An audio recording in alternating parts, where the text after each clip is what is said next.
Bloomberg Audio Studios. Podcasts, radio, news. This is the Bloomberg Surveillance Podcast. I'm Jon Ferro, along with Lisa Abramowicz and Anne-Marie Hordern. Join us each day for insight from the best in markets, economics and geopolitics. From our global headquarters in New York City, we are live on Bloomberg Television weekday mornings from 6 to 9 a.m. Eastern. Subscribe to the podcast on Apple, Spotify or anywhere else you listen. And as always, on the Bloomberg Terminal and the Bloomberg Business app. Israel's Prime Minister Benjamin Netanyahu warning the country's military may shift its attention to Hezbollah in Lebanon, risking a wider conflict in the region. US officials maintaining ironclad support for Israel while looking to de-escalate tensions in an area crucial for trade and energy supplies. The Deputy Assistant to the President, Amos Hochstein, joins us around the table here in New York. Amos, good morning to you. It's great to see you.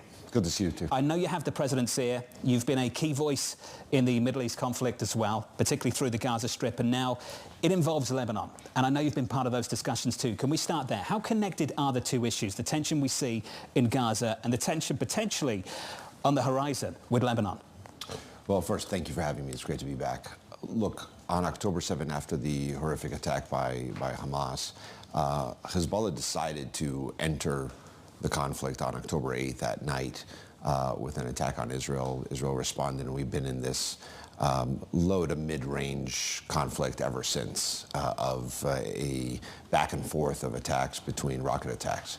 It has resulted in a significant amount of Israelis being essentially evacuated from their homes in the north, not being able to go back there because of the fire from Hezbollah, and an equal number of Lebanese who are now evacuated from their homes in South Lebanon. So this has been a terrible low-range conflict, and while the attention has all been in Gaza for a very good reason, this has been on a simmer. So clearly we have been trying to work hard with both parties to keep it at that level from escalating into a sort of larger conflict and a more intense conflict. We've been able to do that with some escalation periods and then bringing it back down a little bit.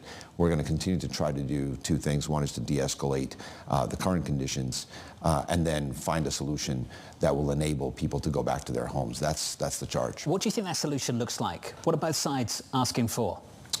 Well, at the end of the day, we have to get Hezbollah away from the border because the status quo of October 6th is not possible anymore.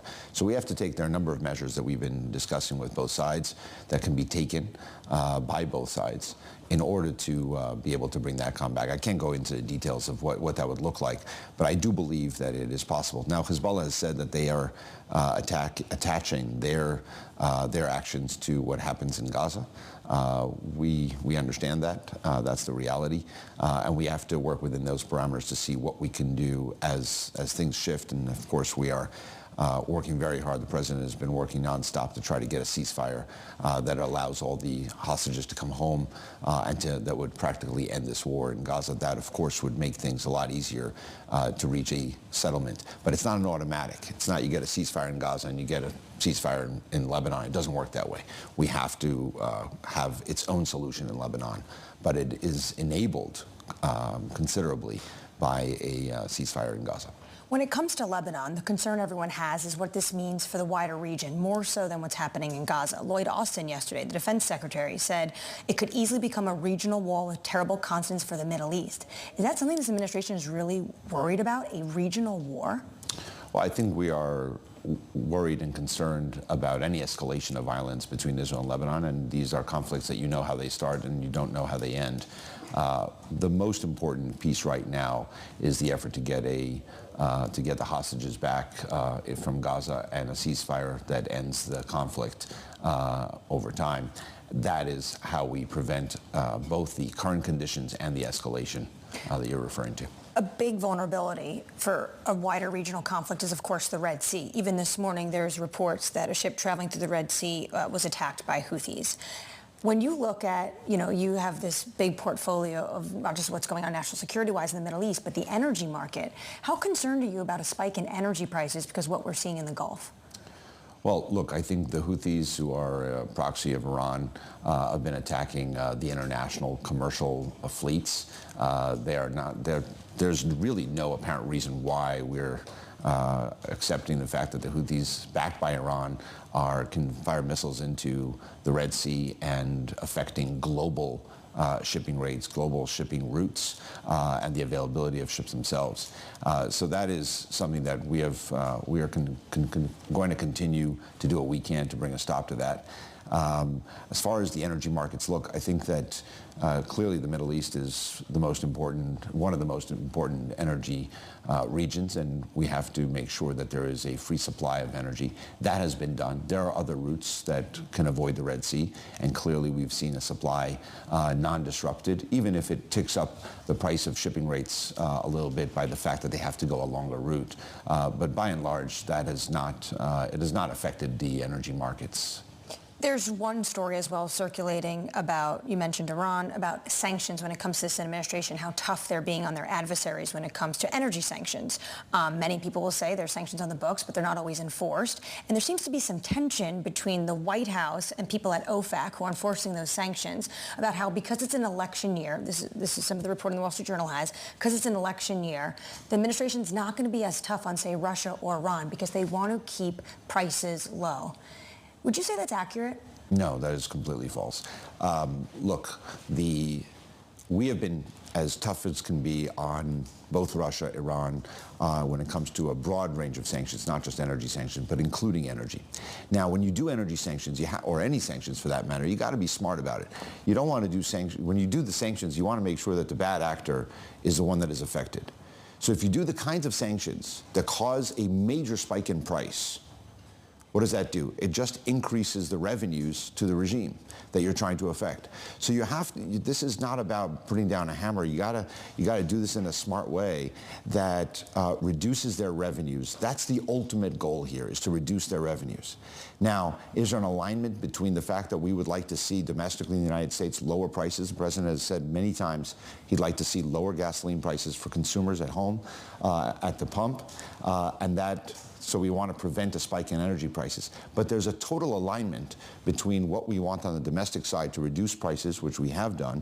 Gasoline prices are down about 20 cents over the last couple of months, and our national security goals, because when prices rise, they don't only affect American consumers, they also increase revenues to the bad regimes we're trying to affect. So you talk about gasoline prices. Right now I'm looking at just under $3.50 a gallon on an average basis around the United States. That's down from a high of more than $5 back in June of 2022, and the average over the past 5 years is north of $3. So is this an appropriate price where it is right now?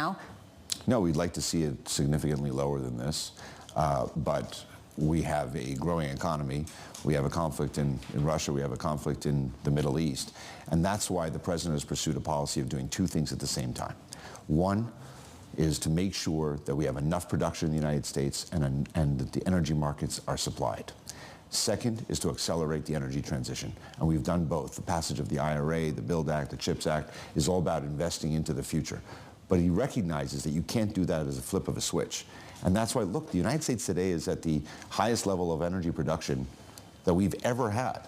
So he has done everything he can to make sure that we are at maximum supplies to reduce prices and inflation, while making sure we have a pathway to not having this dependence on oil producers either at home or from adversarial countries. How much will the Strategic Petroleum Reserve act as a buffer, potentially, with additional releases in the next couple of months in response to prices not going down on their own? Well, look, I think the SPR is a critical tool for the United States. We've used it over the decades to address emergencies and conflicts and natural disasters. The president had an unprecedented use of the SPR with the release of over 180 million barrels because of the Russian conflict, when prices soared to over $120 a barrel and $5 of gasoline, as you said. And we will continue to use any tools we have if there is a need for it. We are going into hurricane season. We have a conflicts around the world.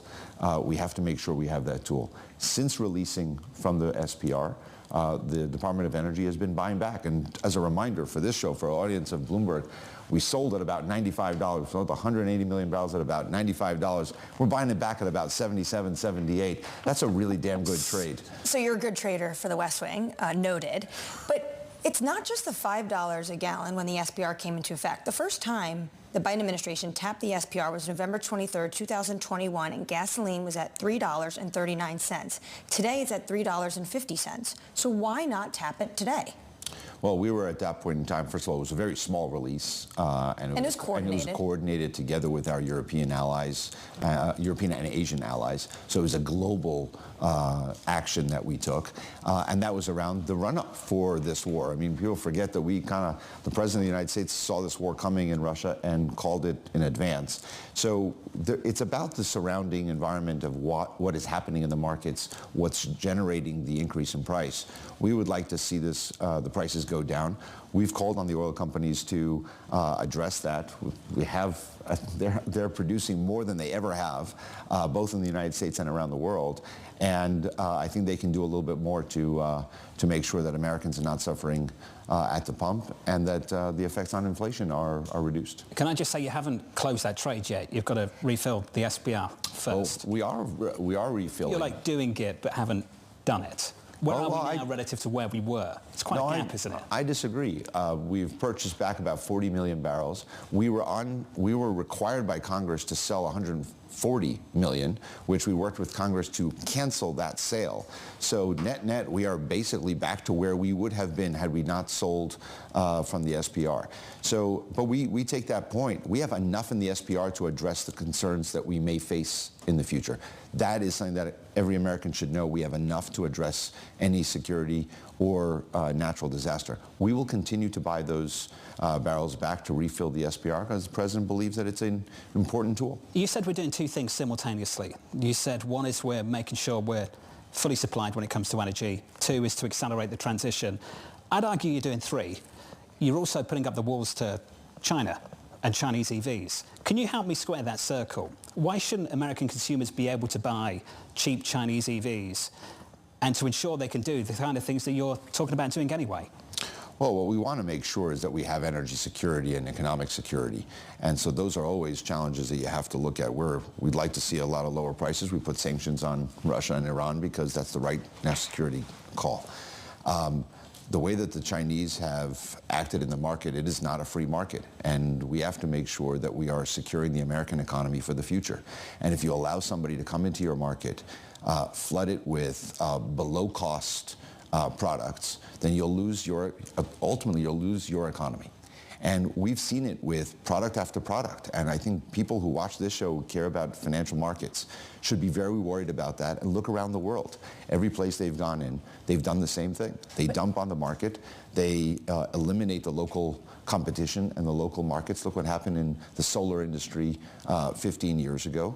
And then they dominate. And those prices are not going to stay low forever, just until they kick you out. And then they're going to raise those prices.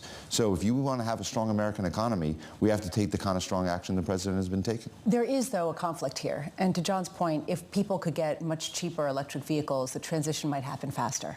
That the fact that they are more expensive and that it might be a slower transition.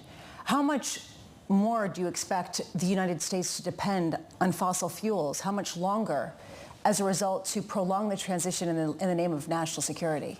It's not just about national security. I don't want to have a boom in EVs that is also on the backs of slave labor, child labor, coal power plants that are energizing a EV car manufacturing. We want to have a transition to a green economy, a clean economy that actually has the standards and values of the United States. There's a livable wage that workers should have. Hiring children and certain minority communities just because you can and pay them nothing and then say, I have a cheap product. That's not what we're going to build the clean energy economy on. I think the innovation is in the United States. We have the workers and the skills in the United States, and we should build as much as we can. And the fact is that our partners agree. If you look at what we're discussing in the G7, that is what everybody wants. They want to be able to have a clean economy that is competitive, and that we should have this around the world. Countries should have their own manufacturing bases, but they should be done based on a free economy. What the Chinese are doing is not a free economy. It is based on loans, 0% loans from the central bank that says, and we have company CEOs coming out, whether it's in chips, in AI, or in EVs, who say, I don't plan to make a profit for several years. Well, you don't take a genius to say, here's a wad of cash, go build a business, don't worry about a return. I think what you discuss around this table every day is getting returns. That's not a free market. So yes, we want to have a clean energy economy. We're going to accelerate it by doing it in a fair way that produces more jobs. And look, manufacturing is back in America. And that's because we have these infusion of the laws that we passed, again, the IRA, the Inflation Reduction Act, as well as the BUILD Act and the CHIPS Act. That is how you do it, making it competitive and better. It's been too long. Need to do this again soon. Anytime. It's good to see you. Thank you, sir. Amos Hochstein there, the Deputy Assistant to the President.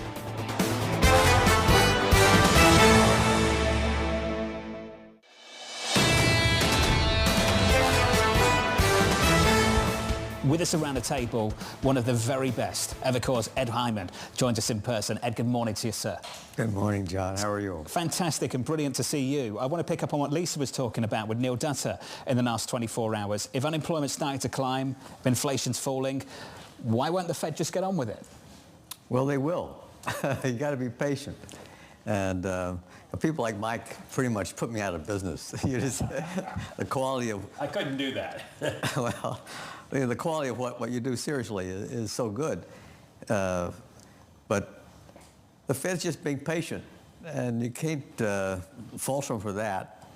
I can feel, and I have a strong view about what's happening, but I can feel that they're not making a mistake by being patient right now, waiting. I'm not for sure whether it's the unemployment claims number or another increase in the unemployment rate by 1/10, or some anecdotal, like swimming pool sales weekend or something, that suddenly say, yeah, we have to go. The thing, Mike, that we should keep in mind is that they do have a view that once they start, this is a march. They don't take a step.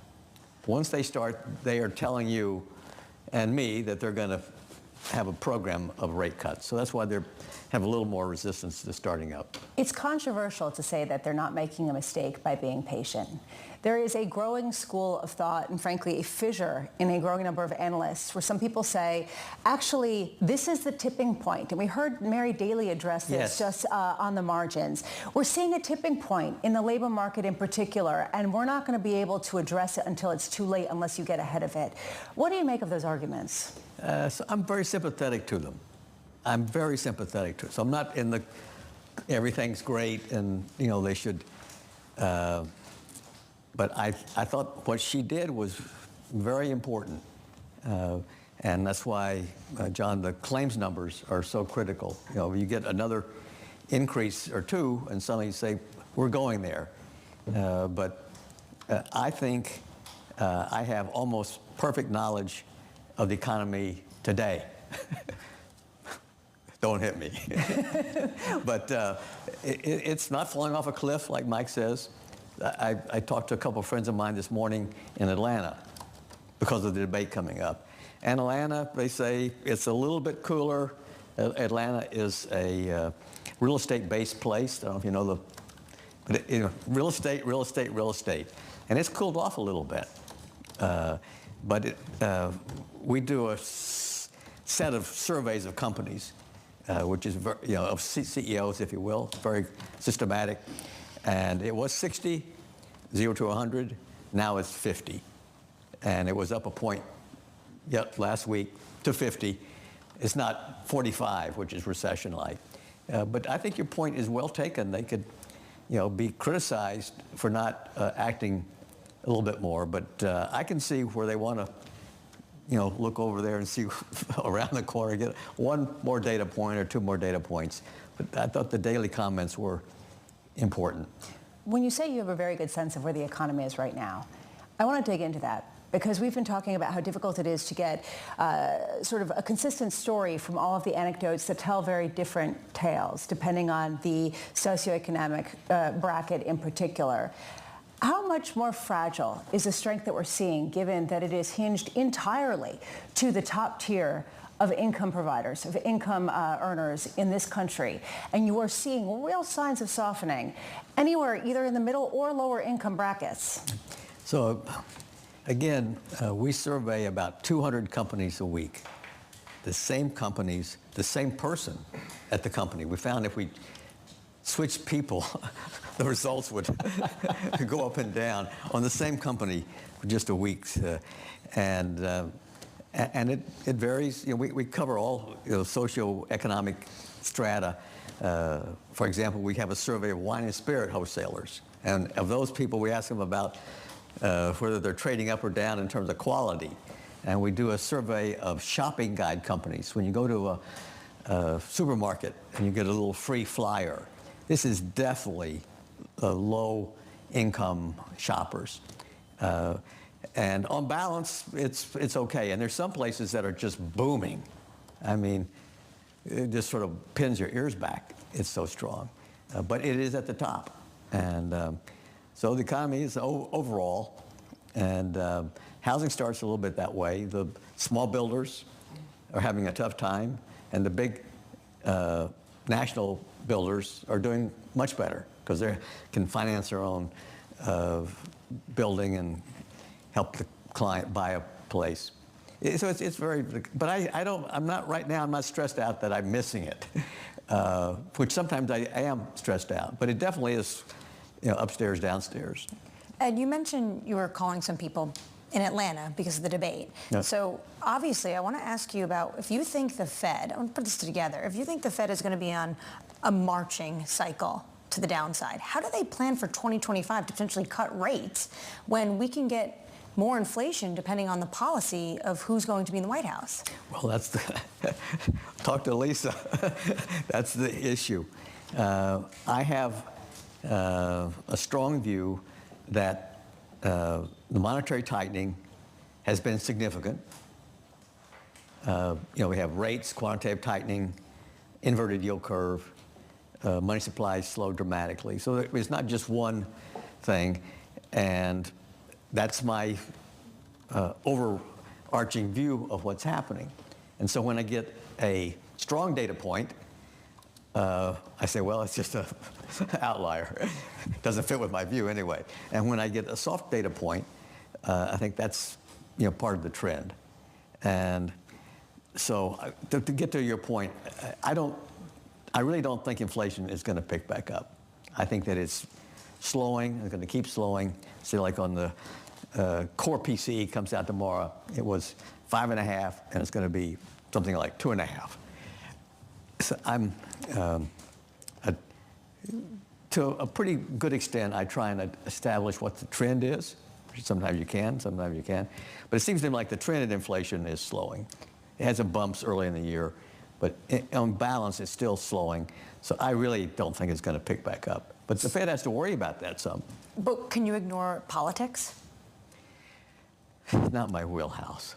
But the political economy is where a lot of policy is being made.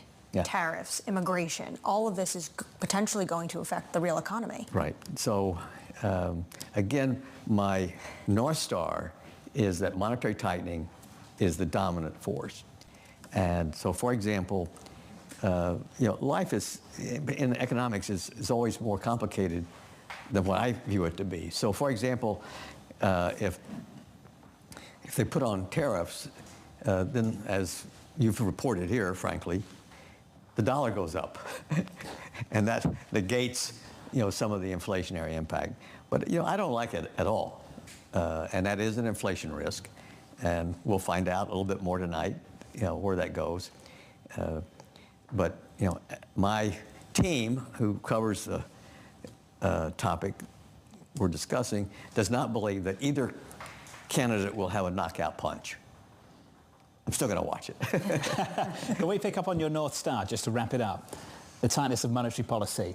How tight do you think monetary policy is right now, and how do you gauge that? I'll let you know in a year. So, like I mentioned, yield curve's been inverted. It's now been inverted for like 450 days. I mean, maybe Mike's counting, but who's counting? I mean, it's the most ever, and it's by a fair amount. we're just getting into where it's longer than average impact, but not a lot. I mean, I think the community's been too aggressive. But anyway, the yield curve is one. I'm probably older than anybody else you have on your show, but this is my 13th inversion. They've all, or 7th inversion. They've all led to a recession. And then you have the money supply, and I buy the Milton Friedman.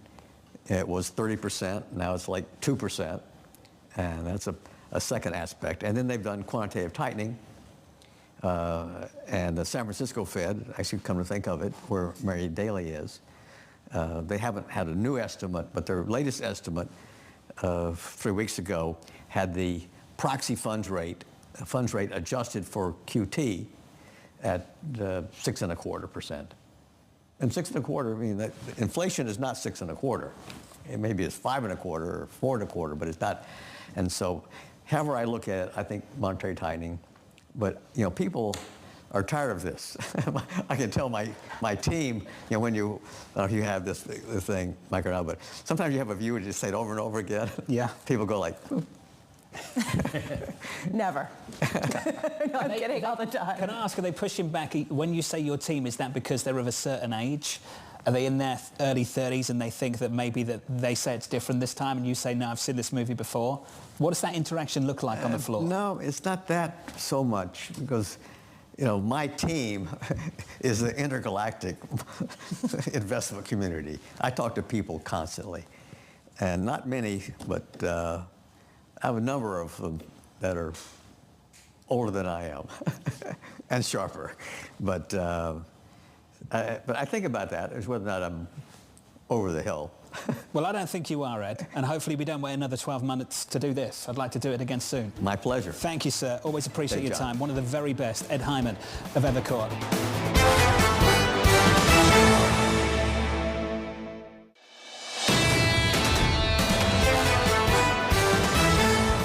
Debt levels set to be one topic at tonight's CNN presidential debate. A recent Congressional Budget Office report warning U.S. federal debt will jump from 99% of GDP this year to 122% in 2034. MacGuinneas of the Committee for a Responsible Federal Budget writing this: 2025 will be a consequential year for fiscal policy. Neither candidate has offered plans for addressing the important fiscal deadlines they will face within the first year of the next term. Myra, I'm pleased to say, is with us now for more. Myra, great to catch up with you. Can we start there? The important deadlines that they will have to face, whoever it is, within the next 12 months. Yeah, 2025 is going to be an absolutely crucial year when it comes to fiscal policy. So as soon as we're swearing in the next president, the debt ceiling is going to be returning. So that will start in January, but we will have a number of months where there are extraordinary measures. But we know that's something the next president is going to have to deal with. That's been a struggle in the past. Opportunity to save a lot of money, opportunity to add a lot of debt. We've seen both. But they also have the huge expiration of the Trump tax cuts and extending those, which is something both candidates have said they want to do in one form or another, could cost upwards of $4, even $5 trillion. You may see people trying to expand them. We've heard about that as well. We also have the end of the spending caps that were part of the Fiscal Responsibility Act. And so we'll have to figure out what we're doing there. And I'm pretty certain that whoever's president is going to have made a number of promises for more things they're going to do, more borrowing. So it is going to be a year where there's the potential for additions of trillions of dollars being added to the debt, just at a time where the Congressional Budget Office has been warning us we are in deep trouble right now and we do have to change course. We're not hearing very much about how we would change course. Maya, there are a lot of people who are listening, including probably some politicians who would shrug off the idea that spending increases and tax cuts in and of themselves will increase the deficit. They would argue there are certain tax cuts that would expand the economy and that there are certain spending plans that would also expand the economy pretty significantly. Where is the truth in that, and where is the fiction? Yeah, there are fiscal myths everywhere because everybody wants an excuse not to have to pay for the things that they do in the budget. Because the greatest thing a politician can do is promise and give away tax cuts or spending increases without any plan for how to offset those costs. Frankly, none of it's true when it comes to policies, tax cuts, or spending increases paying for themselves.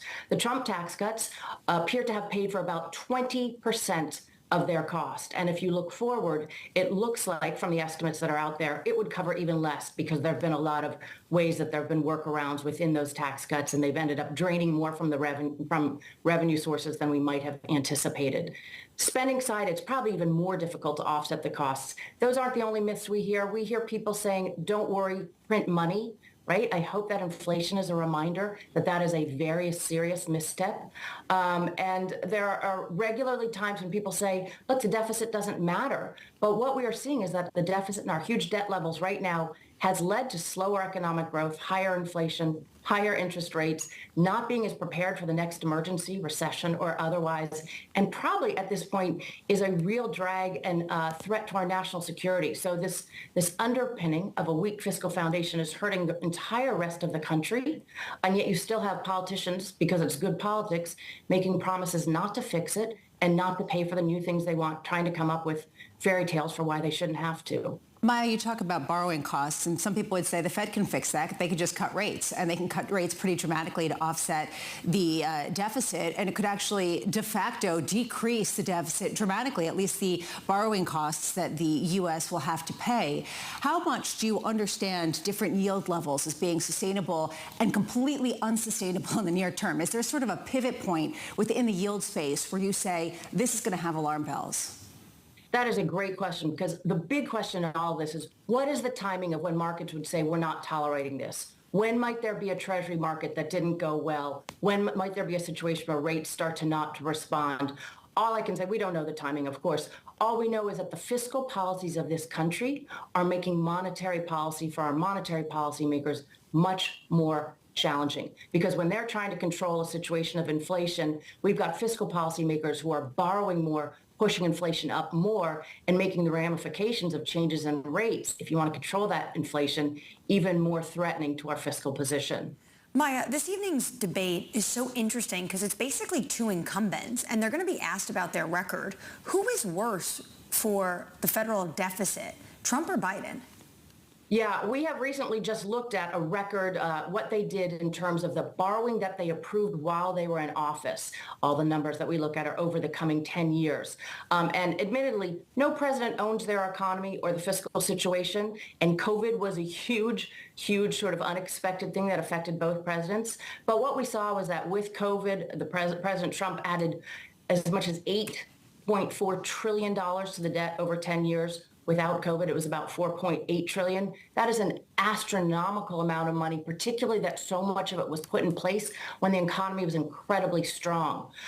So far, and President Biden's term is not over, and there's still a chance that he's going to add more to it.